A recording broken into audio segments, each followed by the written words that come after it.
भाई की मौत के बाद भाभी रोज रात को काम करने के लिए घर से बाहर चली जाती, क्योंकि भाई के जाने के बाद हमारे घर के हालात जो थे वह काफी ज्यादा खराब हो चुके थे। अक्सर कई बार हमारे घर पर खाने के भी लाले पड़ते थे।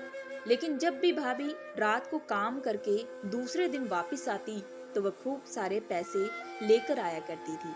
अब कुछ ही दिनों के अंदर भाभी ने काफी सारे पैसे भी कमा लिए थे।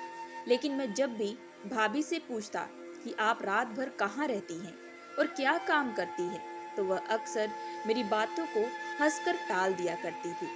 अब मुझे मन ही मन भाभी पर बहुत ही शक होने लगा था, क्योंकि भाई के जाने के बाद भाभी का जो रवैया था वह काफी बदल चुका था। अक्सर वह बहाने बहाने से मेरे बहुत ही ज्यादा करीब आ जाया करती और कई बार वह मेरे कंधे पर हाथ रखकर मुझसे बातें करने लगती। भाभी जब भी मेरे कंधे पर हाथ रखती तो उसी वक्त मुझे अजीब सा एहसास होने लगता, लेकिन मैं अक्सर इन बातों को इग्नोर कर दिया करता था। अब भाभी रोज रात को खूब तैयार होकर घर से बाहर चली जाती। जब मैं ये सब देखता तो मैं बड़ा ही परेशान हो जाता। मैं सोच लिया था कि रात को अब मैं भाभी का पीछा करूंगा, और जैसे ही रात को भाभी घर से बाहर निकली तो मैं उनका पीछा करते करते एक बहुत बड़े होटल में चला गया। उस होटल वालों ने मुझे गलती से कस्टमर समझकर अंदर जाने की अनुमति दे दी, और तभी भाभी का पीछा करते करते मैं एक रूम में जा पहुंचा था। जब मैंने उस रूम के बाहर खिड़की से झांक कर देखा तो भाभी एक 50 साल के हट्टे कट्टे आदमी के साथ चादर ओढ़कर जो कर रही थी, उसे सुनकर आप लोगों के होश उड़ जाएंगे, क्योंकि मैं बिहार के एक छोटे से गांव में रहता हूँ। मेरा नाम संदीप है। मेरी उम्र सिर्फ 18 साल थी जब मेरे बड़े भाई की शादी हुई थी। मेरे बड़े भाई का नाम किशोर था। उन दिनों भाई जब भाभी को घर लेकर आया तो मैं बेहद खुश था। मेरे माता पिता इस दुनिया में नहीं थे। मेरे भाई ने ही मुझे पाल पोस कर बड़ा किया था। भाभी के आ जाने से मुझे अक्सर लगता था कि मेरी जो फैमिली है वह अब जाकर कंप्लीट हो चुकी है, क्योंकि अक्सर माता पिता ना होने की वजह से मुझे उनकी कमी हमेशा महसूस होती रहती थी। लेकिन भाभी के आ जाने से हमारे घर के हालात अब बेहतर हो चुके थे, क्योंकि एक औरत ही घर को पूरे अच्छे तरीके से संभाल कर रख सकती है। मैं घर के कामकाज बिल्कुल नहीं कर पाता था, जिसकी वजह से हर चीज घर के इधर उधर पड़ी रहती थी। उन दिनों में पढ़ाई करता था। दूसरी तरफ मेरे भाई भी सुबह से शाम तक काम में बिजी रहा करते थे। लेकिन जब से भाभी घर पर आई थी उन्होंने घर को पूरे अच्छे तरीके से संवार लिया था। अब हमारा घर घर जैसा लगने लगा था। हमारे आस पड़ोस के लोग भी इस बात से बेहद खुश थे।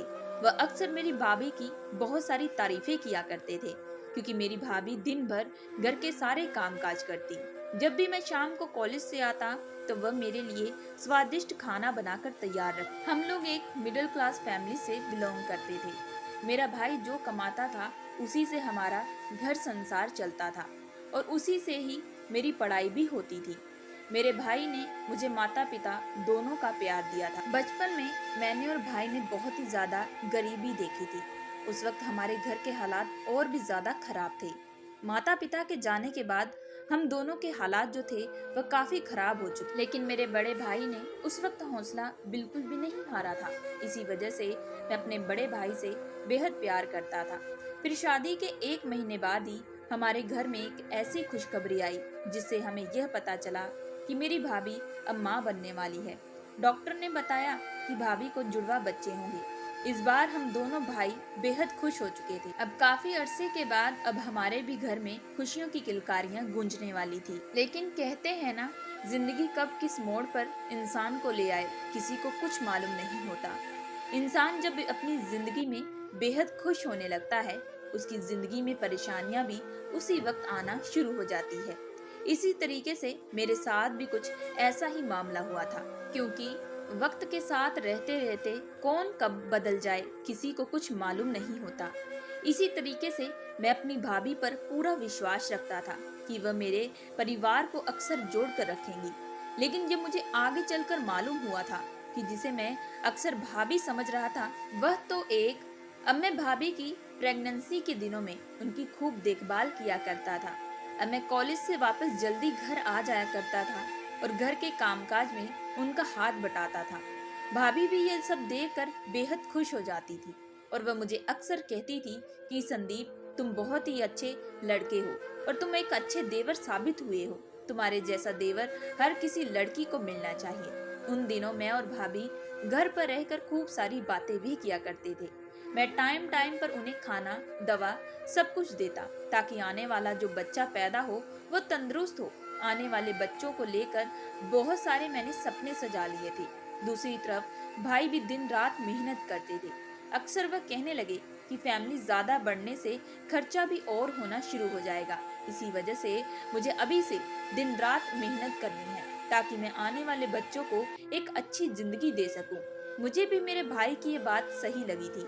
इसी वजह से मैंने उनकी कोई बात पर ऐतराज ना किया, क्योंकि मैं भी नहीं चाहता था कि जो गरीबी मैंने और भाई ने देखी है वह आने वाले बच्चे भी देखे। भाई जो भी पैसा कमाता था वह भाभी के हाथ में थमा देता, जिसमें कुछ पैसा मेरी पढ़ाई के लिए भी निकलता था। मेरा अकेला भाई पूरे घर को चलाता था। इसी वजह से भाई कहने लगे कि अब मैं रात को गाड़ी चलाया करूंगा ताकि थोड़े पैसे और कमा सकूं। मुझे भाई की इस बात से कोई ऐतराज नहीं था, लेकिन भाभी इस बात पर भाई से गुस्सा हो चुकी थी, क्योंकि वह कहती थी कि वह नहीं चाहती कि वह रात भर रात को गाड़ी चलाए। गाड़ी चलाने के वक्त भी खतरे हो सकते हैं, लेकिन भाई हमेशा भाभी को प्यार से समझाया करते थे। धीरे धीरे भाभी ने भी भाई की बात को स्वीकार कर लिया था, क्योंकि उन लोगों के अलावा कोई भी रास्ता नहीं था। अब मैं मन ही मन सोचता था कि जब भी मेरी कॉलेज की पढ़ाई कंप्लीट हो जाएगी तो उसके बाद मैं भी नौकरी करना शुरू कर दूंगा, ताकि हमारे घर के खर्चे में भी भाई का मैं हाथ बटा सकूं। अब धीरे धीरे वक्त जो था इस तरीके से बीत रहा था कि मेरी भाभी की प्रेगनेंसी के महीने अब बढ़ना भी शुरू हो चुके थे। दूसरी तरफ भाई भी अब दिन रात खूब मेहनत किया करते थे। अब घर पर ही मैं भाभी की देखभाल किया करता था। उन्हें कभी भी कोई चीज की जरूरत पड़ती तो मैं उनकी मदद किया करता था। फिर आखिरकार वही दिन आ गया जिसका हम सबको बेसब्री से इंतजार था। उस दिन भाभी खूब ज्यादा नर्वस हो रही थी, लेकिन मैं भाभी को हंसाने की पूरी कोशिश कर रहा था। फिर आधे घंटे के वक्त के बाद हमें दो बच्चों की रोने की आवाजें आने लगी। मैं और भाई बेहद खुश हो चुके थे। हम दोनों ने ही दोनों बच्चों को हाथ में उठाया था। दोनों बच्चे ही लड़के थे। कुछ दिन भाभी अस्पताल रही, उसके बाद उन्हें घर वापस लाया गया। भाभी के आने की खुशी में मैंने पूरे घर को अच्छे तरीके से सजाया था। अब भाई भी अक्सर कामकाज से छुट्टी करके भाभी को वक्त दिया करते थे, क्योंकि दो बच्चों को संभालना एक अकेली औरत के बस की बात बिल्कुल भी नहीं थी। और अभी हाल फिलहाल ही तो भाभी हॉस्पिटल से आई थी। उन्हें ठीक होने में कुछ वक्त लगना था। मैं अकेला घर के सारे कामकाज किया करता था। अब हम सभी आपस में बेहद ही खुश रहते थे। अब हमारे घर पर बच्चों की किलकारियां अक्सर गूंजने लगती थी। मोहल्ले की औरतें भी हमारे घर पर आया जाया करती थी और वह भी बच्चों के साथ अपना वक्त बिताया करती। अब धीरे धीरे जो वक्त था वह बहुत ही तेजी से बीत रहा था। कुछ दिन के बाद से भाई ने फिर से रात का काम करना फिर से शुरू कर दिया। अब वह रात भर गाड़ी चलाया करते थे। अब मेरी भी कॉलेज कंप्लीट होने में कुछ दिन ही बाकी रह गए थे, लेकिन तभी एक दिन अचानक हमें यह खबर मिली कि भाई की गाड़ी का एक्सीडेंट हो चुका है और वह इस दुनिया से हमेशा हमेशा के लिए जा चुके हैं। इस बात से मैं और भाभी दोनों ही बेहद टूट चुके थे। अभी अभी तो हमने खुशियां एंजॉय करना शुरू किया था, लेकिन हमारी खुशियों को कहीं ना कहीं लगता है हमारी खुद की ही नजर लग चुकी थी। मैंने उस वक्त भाभी को बड़ी मुश्किल से संभाला था। भाभी दिन रात हमेशा रोती रहती और भाई को याद करती। दूसरी तरफ जो बच्चे थे वह भी बेहद छोटे थे। उन्हें उस वक्त माँ और पिता दोनों की जरूरत थी। अब कभी कभार मोहल्ले की औरतें भी हमारे घर पर आया जाया करती थी और भाभी को खूब समझाने लगती, जिसकी वजह से धीरे धीरे भाभी ने भी अपने आप को संभालना शुरू कर दिया। लेकिन अब हमारे घर के हालात जो थे वह खराब होने लगे थे। हमारे घर में पैसों की तंगी आना शुरू हो चुकी थी। बड़ी मुश्किल से ही घर का गुजारा चल रहा था। भाई ने कुछ पैसे पहले से ही जमा करके भाभी को दिए थे बच्चों के भविष्य के लिए, लेकिन वह सारे पैसे हम घर के खर्चे में इस्तेमाल कर रहे थे। अब 3 महीने ऐसे ही गुजर चुके थे। अब घर में बच्चे भी भूख के मारे तड़पने लगते थे। मैं और भाभी इस बात से बेहद परेशान हो चुके थे। हमारे पास कोई रास्ता नहीं था। मेरी भाभी का भी इस दुनिया में कोई नहीं था, कि कोई उनकी मदद कर सके। एग्जाम कंप्लीट करने के बाद मैंने भी नौकरी के लिए तलाश करना शुरू कर दिया, लेकिन कोई भी मुझे नौकरी बिल्कुल भी नहीं दे रहा था। हर किसी को एक्सपीरियंस वाले लड़के की जरूरत थी, लेकिन मैंने आज से पहले कभी काम ही नहीं किया था। एक दिन मैं नौकरी की तलाश से घर से बाहर निकल गया। शाम को मैं वापस घर आया था, तभी भाभी तैयार हो रही थी। मैं भाभी को देखकर कहने लगा कि भाभी, आप कहीं जा रही हो? तभी भाभी ने कहा कि मैं किसी काम से बाहर जा रही हूँ, तुम बस आज रात बच्चों का ध्यान रखना, मुझे आने में थोड़ी देरी हो सकती है। मैंने भी भाभी की बात पर कोई ऐतराज न किया, लेकिन तभी भाभी दूसरे ही दिन बहुत सारे पैसे लेकर आई। भाभी बहुत खुश थी। भाभी के हाथ में इतने पैसे देखकर मैं हैरान रह चुका था। जब मैंने भाभी से पूछा तो भाभी मुझे कहने लगी कि उसके किसी दोस्त ने एडवांस में पैसे दिए हैं और आज रात से उसकी दोस्त ने एक जगह काम पर भी लगवा दिया है और वह आज रात से काम करना शुरू कर देंगी। तभी मैंने भाभी को कहा कि लेकिन भाभी, आप रात को कहाँ काम करने के लिए जाती हैं? इस बात पर भाभी कहने लगी कि जब वक्त आएगा तब मैं तुम्हें बता दूंगी, तुम बस ये कुछ पैसे पकड़ो और आज ही घर का सारा राशन लेकर आना। घर का राशन सुनकर मैं भी भाभी की बात सुनकर कोई बात नहीं किया, क्योंकि बड़ी ही मुश्किल से हमारे घर में पैसे आए थे। मैं दोपहर में जाकर पूरा घर का राशन उठा कर लेकर आया। फिर भाभी ने बड़े प्यार से खाना बनाकर तैयार किया। आज हमने जी भर कर खाना खाया था। तभी भाभी मुझे कहने लगी कि तुम रोज बच्चों को संभालना, मैं खुद काम करूंगी। भाभी की बात सुनकर मैंने कहा कि भाभी, मैं कैसे आपको काम करने दे सकता हूँ? आप मेरी भाभी हैं और ये फर्ज मेरा बनता है। तभी भाभी कहने लगी कि तुम्हारा वक्त आएगा तो तुम मेरे लिए कर लेना, लेकिन फिलहाल हमें पैसों की जरूरत है। तुम देख रहे हो हमारे घर के हालात कैसे हुए पड़े हैं। भाभी की बात सही थी, इसी वजह से मैं चुप हो चुका था। अब भाभी रात को काम पर चली जाती और दूसरे दिन खूब सारे पैसे लाती। इतने सारे पैसे देखकर मैं हैरान रह जाता, लेकिन भाभी से मैं कोई सवाल न करता। भाभी ने धीरे धीरे बच्चों के लिए बहुत सारे महंगे खिलौने लाना शुरू कर दिया। तभी एक दिन मोहल्ले की औरत घर पर आई, कहने लगी, तुम्हारी भाभी रोज रात को तैयार होकर कहाँ जाती है? मैंने कहा कि वह कहीं पर काम करती है। यह बात सुनते ही उस औरत की आंखें बड़ी हो चुकी थी। कहने लगी कि ध्यान रखो अपनी भाभी का, पति को गुजरे हुए अभी 1 साल नहीं हुआ कि अभी से उसके रंग बदलने शुरू हो चुके हैं। उस औरत की बात सुनकर मैंने कहा कि आपका मतलब क्या है? ये सुनते ही वह कहने लगी, आखिर कौन सी औरत रात को घर से बाहर जाती है? और अब तुम्हारे घर के हालात बेहतर हो चुके हैं, तुम तो कोई काम नहीं करते, फिर यह सब कैसे हो रहा है? यह बात कहते ही वह अपने घर वापस जा चुकी थी। मैं वहीं खड़ा उस औरत की बातों को सोच रहा था।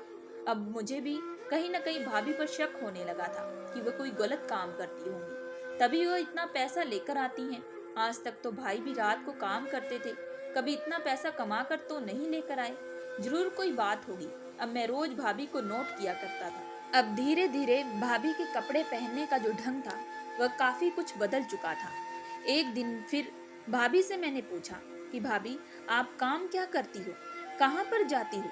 लेकिन तब उन्होंने फिर से हंसकर मेरी बातों को टाल दिया था। मैंने मन ही मन सोच लिया था कि अब आज रात को मैं भाभी का पीछा करूंगा और अपनी आंखों से सारी सच्चाई देखूंगा। इसी वजह से मैंने पहले से ही मोहल्ले की दाई को हमारे घर पर रहने के लिए कह दिया था और बच्चों को संभालने के बदले उस औरत के हाथ में 500 रुपए पकड़ा दिए कि वह बच्चों को अच्छे से देखभाल कर सके। रात को फिर जैसे ही भाभी घर से बाहर निकली तो मैं भी भाभी का पीछा करते करते एक बहुत बड़े होटल में चला गया। लेकिन जैसे ही मैं उस होटल के अंदर दाखिल हुआ तो स्टेज पर इतनी सारी लड़कियों का डांस होना शुरू हो चुका था। यह देखकर मैं काफी डर चुका था। यह माहौल काफी अलग था। यह सब देखकर मैं काफी परेशान हो चुका था। मैं आज से पहले कभी भी ऐसी जगहों पर बिल्कुल भी नहीं आया था। इस जगह को देखकर मुझे ऐसा लग रहा था ये कोई पब या बार हो, क्योंकि यहाँ पर अनगिनत लड़के और लड़कियाँ मौजूद थे। लेकिन भाभी ऐसी जगह पर कैसे आ सकती है? मैं तभी भाभी को ढूंढने लगा। तभी मैंने दूर से देखा कि भाभी एक आदमी के साथ हंस हंस कर बातें कर रही थी। वह आदमी भी भाभी का हाथ पकड़कर उनसे कुछ बातें कर रहा था। दूर से ये सब देखकर मुझे बहुत ही ज्यादा गुस्सा आ चुका था। मुझसे यह सब बिल्कुल भी देखा नहीं जा रहा था। मैं गुस्से से भाभी के पास गया। जब भाभी ने मुझे देखा तो वह हैरान रह चुकी थी। तभी वह हड़बड़ाते हुए कहने लगी कि संदीप तुम यहाँ पर क्या कर रहे हो। मैंने तभी कहा कि भाभी ये सवाल तो मुझे आपसे पूछना चाहिए कि आप ऐसी जगह पर क्या कर रही हैं। तभी भाभी मेरा हाथ पकड़कर मुझे एक कमरे में ले गई और वो कहने लगी कि तुम प्लीज यहाँ पर कोई तमाशा बिल्कुल भी मत करना। लेकिन उस वक्त मेरे गुस्से का जो तापमान था वो काफी बढ़ चुका था। मैं भाभी पर बहुत सारे गंदे गंदे इल्जाम लगाना शुरू कर दिया था। उस वक्त भाभी की आंखों में आंसू आना शुरू हो चुके थे। तभी वह रोते हुए मुझसे कहने लगी कि संदीप मेरी मजबूरी थी, इसी वजह से मैं इस जगह पर आई हूँ, लेकिन तुम मुझे गलत बिल्कुल भी मत समझो। अगर तुम्हारे भाई यह जिंदा होते तो मैं कभी भी ये कदम बिल्कुल भी ना उठाती। तुम्हारे भाई के जाने के बाद हम काफी महीना पैसों के लिए परेशान हो रहे थे। अक्सर हमारे घर में खाने पीने की लाले पड़ रहे थे और कई बार मेरे बच्चों को दवाइयों की जरूरत भी थी। मैं उन्हें टाइम पर दवा न दे पाई। मेरे 2 छोटे छोटे बच्चे हैं, मुझे उनका भी तो सोचना पड़ेगा। और तुम अभी इतने मैच्योर नहीं हुए कि तुम मुझे कमा कर ला कर दे सको। तुम प्लीज मेरी बात को समझो, मेरी मजबूरी को समझो। भाभी की बात कहीं न कहीं सही थी। मैं इसी वजह से भाभी की बात सुनकर शांत हो चुका था।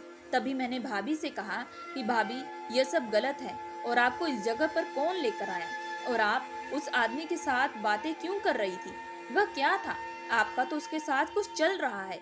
तभी भाभी कहने लगी कि वह मेरा एक दोस्त है जो कि मुझे काफी समय पहले से जानता है और वह मुझे काफी पसंद भी करता है। लेकिन उस वक्त मैं तुम्हारे भाई से प्यार करती थी और मैं उसी से शादी करके तुम्हारे घर में आई। लेकिन मुझे नहीं पता था कि मेरी किस्मत मुझे फिर वापस लाकर खड़ा कर देगी। लेकिन जब हमारे पास कोई रास्ता न बचा तो मैंने उससे आकर मदद मांगी थी। वह लड़का दिल का काफी अच्छा है। अगर मैं कोई नौकरी भी करती तो मैं आज इतना पैसा बिल्कुल भी ना कमा पाती।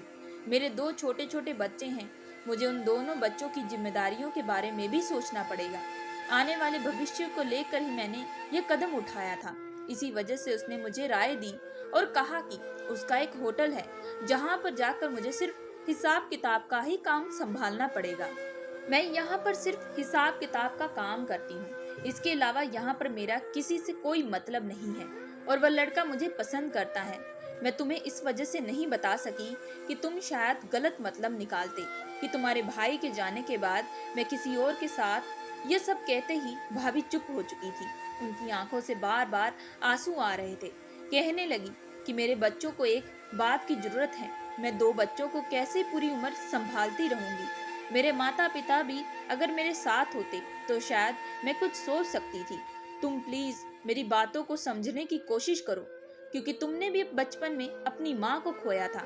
मुझे भाभी की सारी बातें समझ में आ चुकी थी।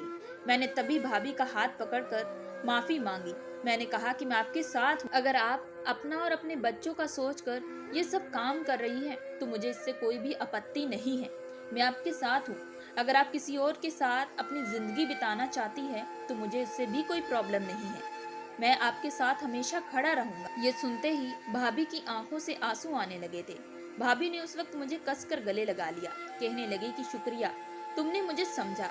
उसके बाद भाभी ने उस लड़के से मेरी मुलाकात भी करवाई थी। वह लड़का बेहद दिल का अच्छा था। उसके बाद मैंने अपने दिल पर पत्थर रखकर अपने भाभी की शादी उस लड़के के साथ करवा दी। उसके बाद भाभी बच्चों के साथ साथ मुझे भी अपने पति के घर में ले जा चुकी थी। दोस्तों, मैं आशा करती हूँ कि आप लोगों को ये कहानी पसंद आई होगी। अगर आप लोगों को ये कहानी पसंद आई है तो प्लीज हमारे चैनल को लाइक और सब्सक्राइब जरूर करिएगा एंड बेल आइकन का बटन जरूर दबाइएगा।